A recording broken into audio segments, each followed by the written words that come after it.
पदवीधर व शिक्षक मतदार याद्यांमध्ये नाव नोंदविण्याचे विभागीय आयुक्त डॉक्टर चंद्रकांत पुलकुंडवार यांचे आवाहन।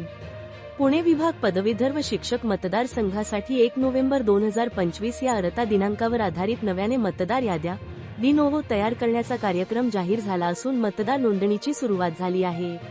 अधिकाधिक पात्र मतदारांनी मतदार यादीमध्ये नाव नोंदवावे असे आवाहन विभागीय आयुक्त तथा पुणे विभाग पदवीधर व शिक्षक मतदार संघाचे मतदार नोंदणी अधिकारी डॉक्टर चंद्रकांत पुलकुंडवार यांनी केले।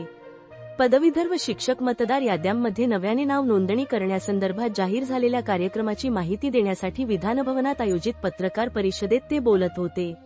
यावेळी प्रभारी जिल्हाधिकारी गजानन पाटील, अपर आयुक्त तुषार ठोंबरे, उपजिल्हा निवडणूक निर्णय अधिकारी मिनल कळसकर आदी उपस्थित होते। पुणे सिटी संवादाचा विठ्ठल रामराव बेडगे यांची रिपोर्ट।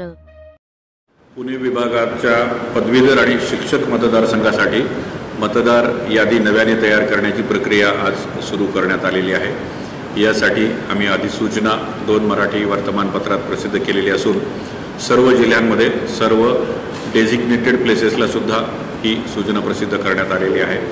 आमच्या सर्व जिल्हाधिकारी यामध्ये माझ्यासोबत सहाय्यक मतदार नोंदणी अधिकारी म्हणून काम करत आहेत। त्याचबरोबर सर्व प्रांताधिकारी सुद्धा सहाय्यक मतदार नोंदणी अधिकारी आहेत आणि यासोबतच पदनिर्देशित अधिकारी मोठ्या संख्येने यावेळी आपण नेमलेले आहेत, जेणेकरून सर्व पात्र पदवीधर आणि शिक्षक मतदारांना अर्ज दाखल करणं सोपं व्हावं। यामध्ये नमुना 18 मध्ये पदवीधरसाठी आणि नमुना 19 मध्ये शिक्षक मतदारसंघासाठी अर्ज करायचा आहे। हा नमुना आमच्या वेबसाईटवर, माननीय निवडणूक आयोगाच्या वेबसाईटवर आणि सर्व जिल्ह्यांच्या वेबसाईटवर उपलब्ध आहे। हा नमुना डाउनलोड करून सुद्धा वापरता येईल। प्रिंटेड फॉर्म्स सर्व डेझिग्नेटेड प्लेसेसला उपलब्ध करून देण्यात येत आहेत आणि आजपासून फॉर्म हे नमुना 18 आणि 19 मधले स्वीकारण्यात येत आहे। यासाठी ही जी नोंदणी आहे, ही नोंदणी आपल्याला 18 आणि 19 या नमुन्याच्या अर्जामध्ये 6 नोव्हेंबरपर्यंत अर्ज करता येतील।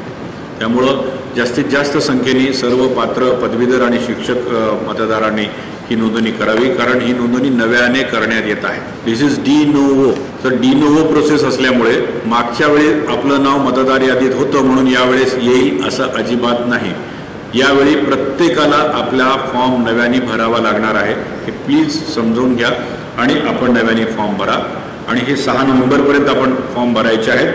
त्यानंतर हस्तलिखित यादी तयार करून प्रारूप यादी आमची 20 नोव्हेंबरपर्यंत तयार केली जाईल आणि प्रारूप मतदार यादी 25 नोव्हेंबरला आम्ही ती प्रसिद्ध करणार आहोत। आणि प्रारूप प्रसिद्ध केल्यानंतर देखील दावे हरकती करता येतील।